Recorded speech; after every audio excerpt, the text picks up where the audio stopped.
العواف، والنهارده لازم نتكلم على الإهانة والمهانة اللي بتحصل للمجتمع المصري بسبب الأربعة دول.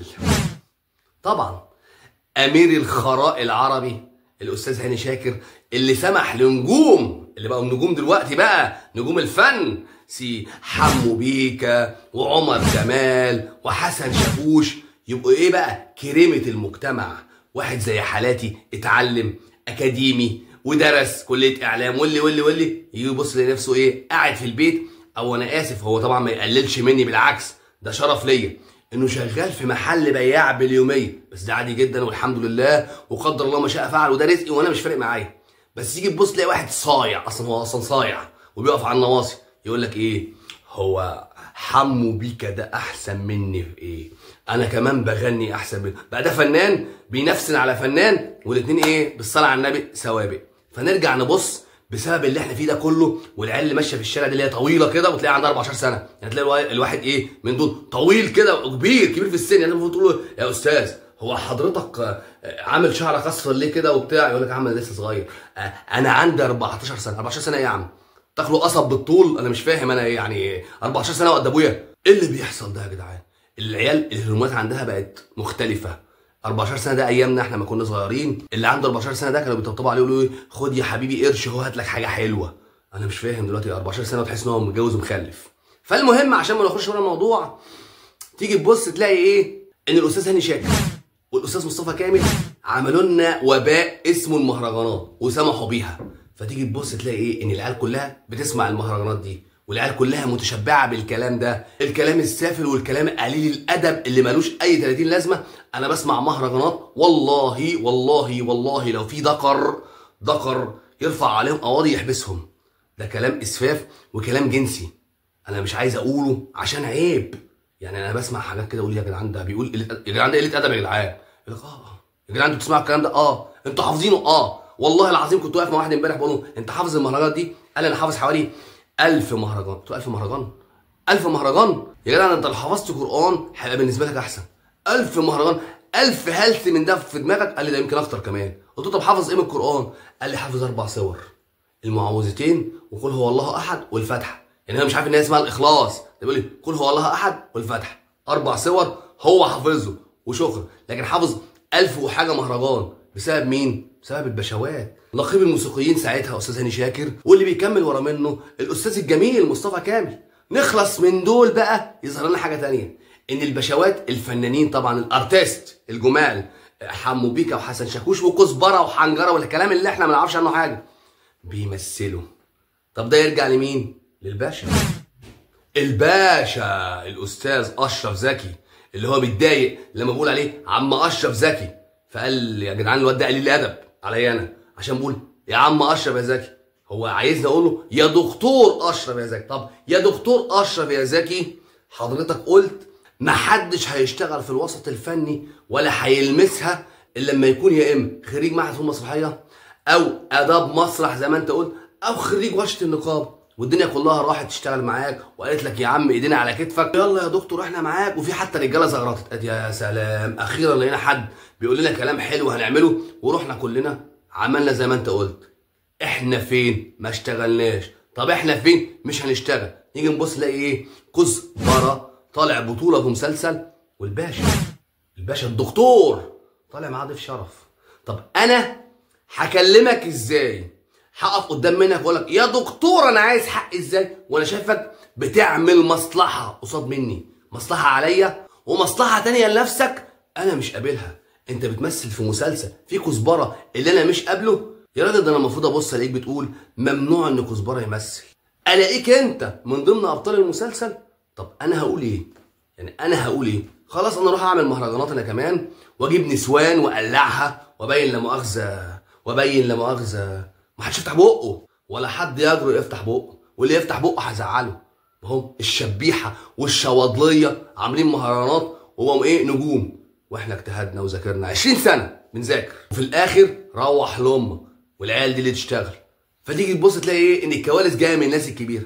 استاذ مسعد فوده نقيب السينمائيين، وده ليا عليه عتاب كبير قوي، لان الراجل ده عارف انا تعبت قد ايه وشقيت قد ايه وعمره ما فكر يساعدني، مع ان انا كنت كل ما اخد خطوه ايجابيه، يعني مثلا ايه، اخد كورس معين في التمثيل اقول له، اخد ورشه معينه في السيناريو اقول له، اخد ورشه معينه في الاخراج اقول له وافهمه واعرفه، لدرجه ان انا وصلت معاه انه قال لي لازم تاخد ورشه نقابه، عشان دكتور اشرف زكي قال محدش هيشتغل الا خريج ورشه النقابه. فروحت فبقيت خريج كل الورش الاكاديميه اللي مصر كلها تعرفها، مع دكاتره متخصصين وناس كبيره قوي، الاستاذ محمد عبد الهادي في التمثيل، والاستاذ مختار يونس، وهاني شنوده في الموسيقى التصويريه، والدكتور الكبير العلامه الله يرحمه دكتور سمير سيف. انا الحمد لله كنت من الطلاب المميزين مع دكتور سمير سيف، لدرجه ان الراجل قبل كده رشحني في شغل مع ناس هو يعرفهم، لانه كان يثق فيا ويثق في دماغي. قال لي يا عصمت انا عايزك تنزل مع حد معين، وقال لي هبعتك ليه وتروح تشتغل معاه. بس انا ما كانش دماغي في الاخراج، يعني انا كنت عايز ادرس اخراج عشان بس اتعلم ازاي اتحكم في الممثل، اللي هو يبقى عندي الخبره بتاعت اللي ايه وانا خلف الكاميرا ابقى فاهم ايه اللي بيدور. فانا دارس تمثيل عشان نفسي ابقى ممثل كويس وممثل شاطر. عملت ده كله، فتيجي تبص تلاقي الاستاذ مصعب فوده باشا، العيال دي برضه بتمثل في الافلام دي برضه، وهو ما بياخدش اي قرارات. مش انت نقيب السينمائيين يا عم؟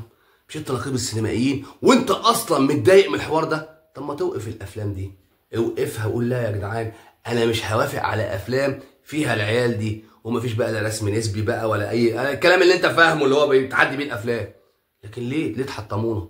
ليه تحطمونا احنا؟ انا دلوقتي مش بتكلم على ان انتوا تحطمونا بقى، يعني ده كلام انا هقوله بعد كده في فيديوهات. لكن انتوا شفتوا المجتمع بتاعنا باص ازاي؟ بسبب ايه؟ الاربعه دول دمرونا.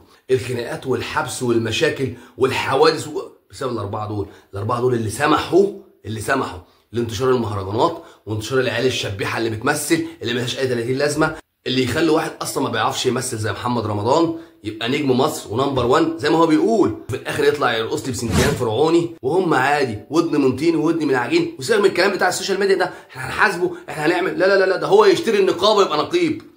من الاخر انا عارف محمد رمضان في الوسط بيعملهم ازاي.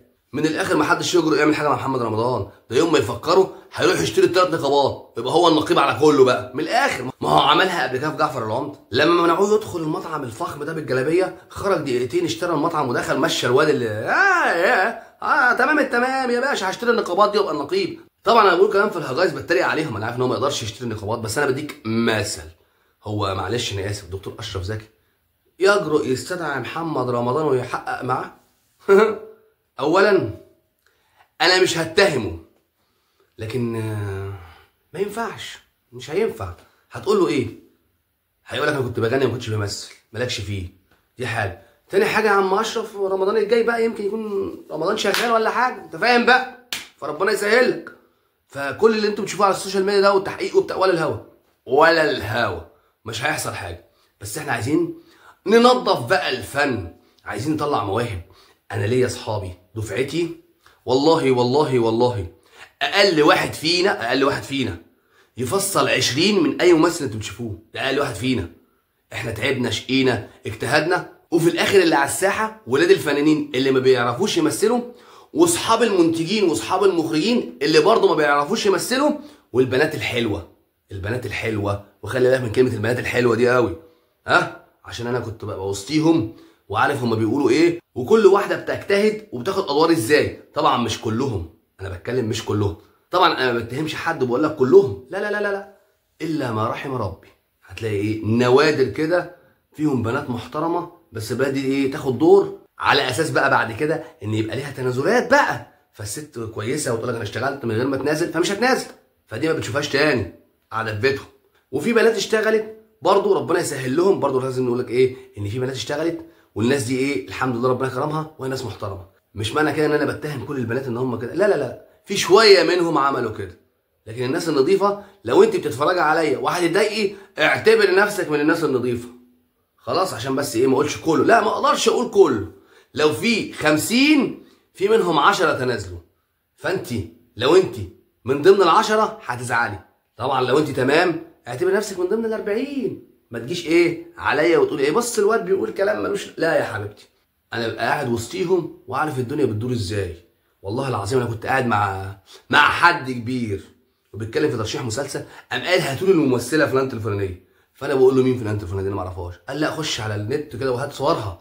فبصيت كده بنت لذيذه على الصوره. قلت له ايوه ايوه ايوه يتهيألي عرفتها. قال لي عرفتها ايه يا عم؟ دي حبيبتي، دي صاحبتي. لقيته بيتكلم كلام كده ملوش دعوه بالفن. هو بيتكلم حبيبته بقى. قلت له يا عم ماشي الله يسهل لكم، الله يسهل، بس انا من جوايا متضايق. هو ده الفن؟ هو ده الفن يا نجوم الفن؟ عموما انتوا هنتوا الفن، بهدلتوا الفن، بوظتوا الفن، بوظتوا مجتمع، وانا مش هسكت. انا قاعد، انا كل يوم والتاني هعمل لكم فيديوهات على الدنيا اللي راحت في داهيه بسبب الناس دي. الناس دي اهانت الفن، الناس دي قاعده على الكراسي بقالها حوالي 20 سنه والدنيا بايظه. اتفرج على الفن من 20 سنه كان عامل ازاي، واتفرج النهارده بقى على المسلسلات والسينما والمهرجانات اللي عمالين يغنوا فيها ديت ويغنوا بيها عامله ازاي. الدنيا اتدحورت مننا. كنا ناس محترمه قوي، او كنا كويسين متوسطين كده، ايه يعني، في ايه، فن معتدل، الى فن هابط ساقط يداس بالجزمه بسبب الناس دي. فلازم الدنيا تنضف، لازم يبقى في تغيير، لان ده وضع ما يرضاش بيه ربنا. وفي الاخر هم تلاقيهم قاعدين ايه، ماسكين السبح وطالعين عمره وتصوروا بعمره. سبحه ايه يا عم وعمره ايه يا عم، والدنيا بايظه، وانت وهو عارفين ان الدنيا بايظه. هتتحاسبوا على ده كله. وانا والله العظيم ما ساكت، والله قدام ربنا انا قاعد لكم مش هشتغل ومش عايز اشتغل، بس اقول كلمه لله. هتقول لا ما انت ممكن تكون بتعمل كده عشان تشتغل. يا عم هشتغل ان شاء الله، هشتغل غصب عنهم، هشتغل بس مش دلوقتي. في الوقت اللي هم فيه ده والدنيا معاهم بايظه وهم اصلا متضايقين مني جدا، انا مش هشتغل. انا لسه قريب كان جاي لي شغل وهم شموا خبر قاموا قايلين له ما تشغلش الواد ده. فعادي يعني، عادي، وعندي بالدليل يعني. انا ما بقولش كلام في الهجايز، ما تشغلش الواد ده. قمت انا قلت له يا باشا انا اصلا مش عايز اشتغل، سيبوني بقى، انا هقعد لهم وهروق عليهم. يا انا يا انتم، والحمد لله رب العالمين. مرتضى منصور طلع الاسبوع اللي فات وقال لك سبب اللي بيحصل لنا ده كله، ونشوف واد اسمه محمد رمضان لابس لي بدله رقص وفكرته رقاصه زنجيه. قلب الاسم اشرف زكي ومصطفى كامل، واللي اسمه مسعد ده بتاع السينمائيين. يعني انا صح، انا صح وهفضل صح وهفضل قاعد لكم. انا من الاخر مش هسيب مجهودي وتعبي اللي انا ذاكرته ودرسته واجتهدت فيه عشان خاطر ان انتوا مش عايزين الناس المحترمه تشتغل او الناس الموهوبه تشتغل. لا، احنا هنجتهد وهنتجمع. وعايز اقول لكم على حاجه، انا اول ما بدات في الموضوع دوت كنت لوحدي والله العظيم بطولي. النهارده الحمد لله رب العالمين ورا مني 70 80 واحد بيشجعوني يقولوا لي ايوه يا محمد هات لنا حقنا من الناس دي. يعني انا كنت الاول بادئ لوحدي، والله كان فيهم ناس اللي هم ال 70 80 دلوقتي دول كانوا يقولوا لي لا يا محمد كده ايه، انت كده يا ابني مش هتشتغل والدنيا هتبوظ منك. قلت له يا ابني انتوا واحد شغالين اصلا عشان نخاف على حاجه؟ انا يا باشا مش خايف. هو اللي كان بيقول لا يا محمد عيب وما ينفعش، هو دلوقتي اللي بيساعدني، وساعات بيجيب لي معلومات ويقول لي ده بص فلان الفلاني عمل كذا وفلان الفلاني عمل كذا وفلان الفلاني عملت كذا وما تسكتش. انا كل ده بجمع داتا وهنزل فيهم انفجار. انا مش هحلهم، انا مش هسيبهم. الناس دي مش عايز اغلط فيهم لان انا جات لي رساله من عندهم. يعني بص عشان تعرف بس ان ربنا كريم، ناس من عندهم قالوا لي كده بالنص يا محمد يا عصمت الناس دي بتقول ان لو انت غلطت فيهم في فيديو هيحاسبوك قانونيا وهيرفعوا عليك قواضي ويحبسوك. قلت لهم يعني كده مش هغلط فيهم، يعني انا هطلع اقول فلان ده ابن كذا؟ لا انا هتكلم نقد بقى، ما انا دارس نقد، فانا ناقد فني يا عم، هديك على دماغك ان انا منقوضه لان الموضوع مش عاجبني، ما تقدرش تفتح بقك. لكن مش هقول فلان الفلاني ده ابن 60 في 70 او فلان الفلاني ده راجل مش، لا ماليش دعوه. انا مش هجيب سيرتك بغلط، انا هجيب سيرتك في الغلط اللي انت عامله. مهرجانات وكلام اباحي في المسلسلات ومطلعيننا كلنا صيع وبدرجيه وشمامين ولا مؤاخذه. يعني اقول لك ايه، كلنا كل واحد بطل مرافق واحده، والواحده دي اخت واحد فلان. ايه يا عم في ايه؟ هو انتوا مش شايفين في الدراما المصريه ان احنا كلنا شمال؟ يا عم ما انا ساكن في منطقه شعبيه بحته، والله العظيم ما عندنا الكلام ده خالص، وناس محترمه، ولو جالنا حد غريب بنشيله على راسنا من فوق. انتوا مصوريننا بقى ان ايه بتوع المناطق الشعبيه لو حد غريب دخل تتاخد كليته، تتاخد عربيته، نقتله. ايه يا عم الكلام ده يا عم؟ تعالى عندنا يا معلم وانت تلاقي مصنع رجال، لو ما شدتكش الارض نشيلك على راسنا. لكن يا زميلي ايه يا عم ده؟ ما يروح يتعالج، الفنان ده يروح يتعالج. انا ما شفتش فنان بيقدم دور شعبي صح، كلهم في الهجايز، مفيش حد فاهم حاجه، والله العظيم ما حد فاهم حاجه، ولا دارسين ولا عارفين كتاب السيناريو ولا اي حاجه. بص في بطيخ، هي نحتايه وبيقسموها على بعض كل سنه. هم وهحكي لكم على فساد ناس، بس مش هقول اسماء. يعني هقول لك مثلا ايه، في منتج فني كبير، انا الراجل ده انا اعرفه كويس قوي، الراجل ده حسبي الله ونعم الوكيل، شرير. الراجل ده دمرني ودمر 3 4 غيري، دمرهم نفسيا، وقاصد انه يدمرهم نفسيا ومساعدة ناس كبيرة، لان الراجل ده مش كويس، والناس الكبيرة دي مش كويسة، كبيرة في الفن مش كويسين، ناس اوساخ. بس انا ايه، واحدة هنطق معاكم واحدة، ونفتح الدنيا كده واحدة، ونتكلم على الوسخات دي واحدة، والمافيات اللي موجودة في الوسط الفني واحدة، ومكاتب الكاستنج دايركتور والحوارات اللي بتحصل فيها. هفضح الدنيا، انا الصندوق الاسود للوسط الفني. لو عجبك كلامي يا جميل، وكلامي كده اثر معاك، وحسيت ان فيه حوار ورا مني وان شاء الله هجيبهولك، لازم بقى تشترك في القناه وتفعل الجرس وتتابعني، واصبر بقى على اللي جاي. انا هفضح لك ناس انت عارف ان هم كويسين، بس انا عارف ان هم اشرار ولاد اشرار، وانجاس ولاد انجاس. هجيبهم لك في الخية، بس ايه، بكل ادب. هطلعه لك على المسرح واقول لك يا معلم احكم انت، هو صح ولا انا اللي غلط؟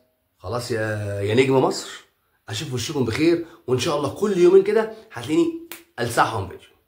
سلام عليكم.